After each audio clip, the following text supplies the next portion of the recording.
Hi everyone, I'm Tanaaz from foreverconscious.com and this is your weekly energy forecast for the week of February 2nd. We are in a new month and a new month brings a new vibration. I think all of us should feel a little bit more forward moving momentum in February. There was a lot of stagnant energy circling in the month of January. There's still a little bit of stagnancy, but we're really starting to see some of that being pushed out. We now have Uranus going direct, and on February 4th, so this week, we'll have Jupiter stationing direct as well. When we have retrograde planets, we tend to get a little bit of stagnancy, a little bit of needing to go back over the past, needing to look over things. Of course, we still have Mars retrograde, but by the end of February, that will be over as well. So overall, the month of February has some really nice forward moving momentum. We're going to feel a little bit more of that fresh energy coming in from starting this new 2025 vibration. If you want to learn more about what's happening all through the month of February, your astrology forecast for the month is ready. I go through all the major cosmic alignments that are happening throughout the month. You can find that at foreverconscious.com. That was a little fly. So let's get into this week. February 4th, we have Jupiter stationing direct. So at this point, it might be a good time to reflect on how you have been called to step into greater abundance and how you have been called to step into greater expansion. Where in your life over the last 6 months or so have you been called to expand? How has your relationship with abundance shifted?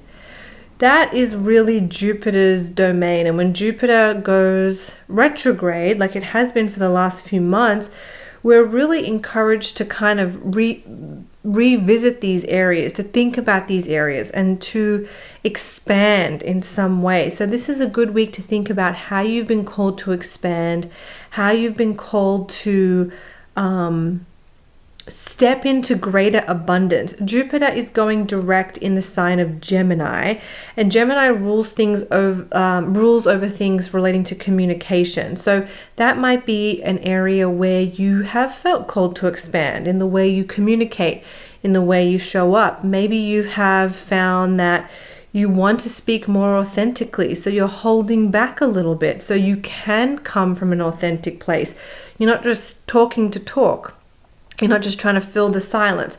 Maybe it's the opposite. Maybe you have been holding yourself back and now you feel like you're ready to communicate. The good thing with Jupiter stationing direct is that if you have had to have a difficult conversation and it's kind of been, like butting heads, or you haven't really been able to understand the other person or they haven't understood you, Jupiter stationing direct should clear some of that to create more healthy, productive communication. And that's not just with difficult conversations, it's kind of in all areas.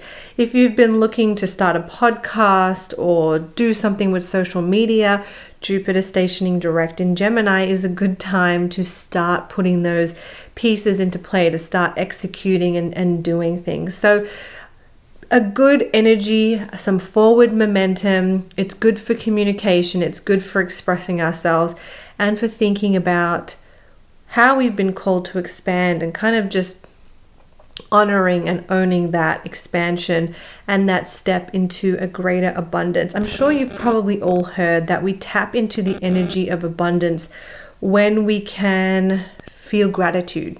So if you are looking to create more abundance in your life, start with gratitude. Start with what you already have, and then that allows you to expand into bigger states of abundance.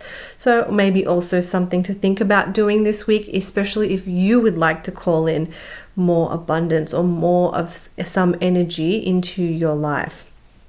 Also this week on the 4th as well, Venus moves into Aries. Why is this significant? Well, Venus has already entered its shadow phase for her upcoming retrograde. Yes, we have a little bit of back-to-back retrograde activity happening in the first few months of this year.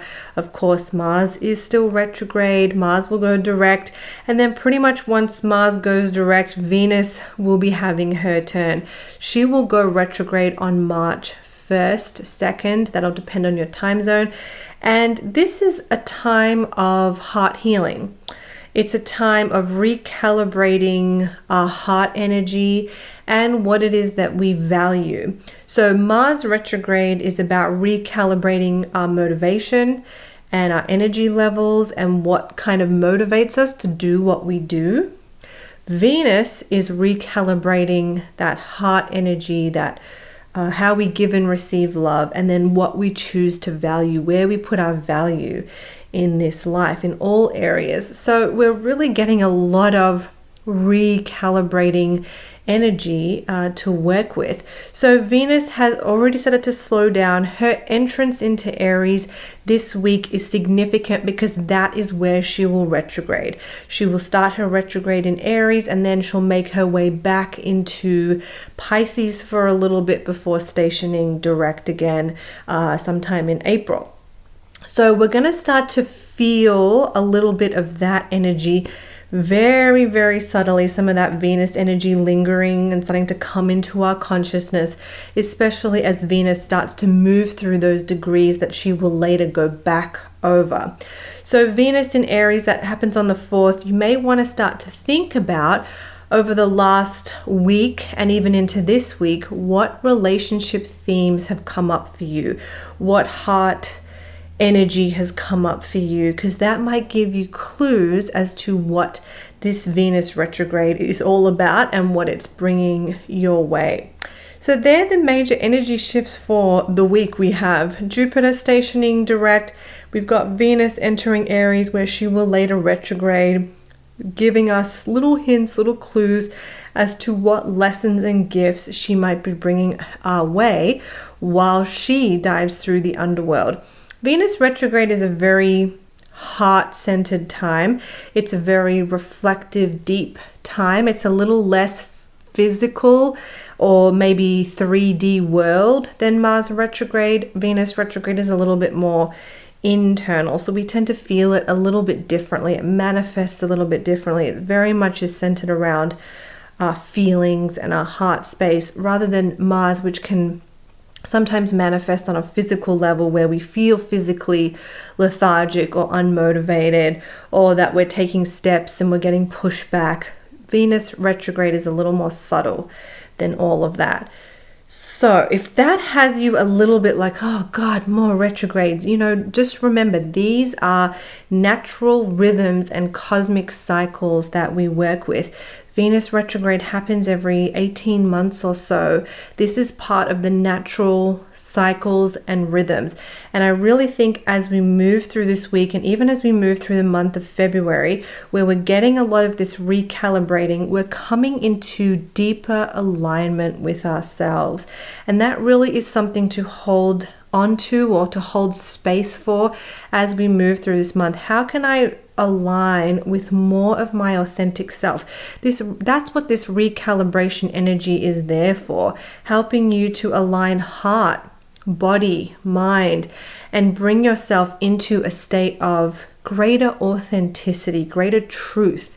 So yes, it can be uncomfortable. Yes, there can be some needing to go back over and look at things, and that can bring stagnancy and frustration, but the ultimate destination is deeper alignment. So that's just something to think about and to hold on to as we move through really the next kind of few months, but especially in the month of February, where we're getting some of this energy filtering in. All right, so I hope you found that helpful. Don't forget, check out foreverconscious.com. You can find your full forecast for the month of Feb, plus your Venus retrograde forecast is already up.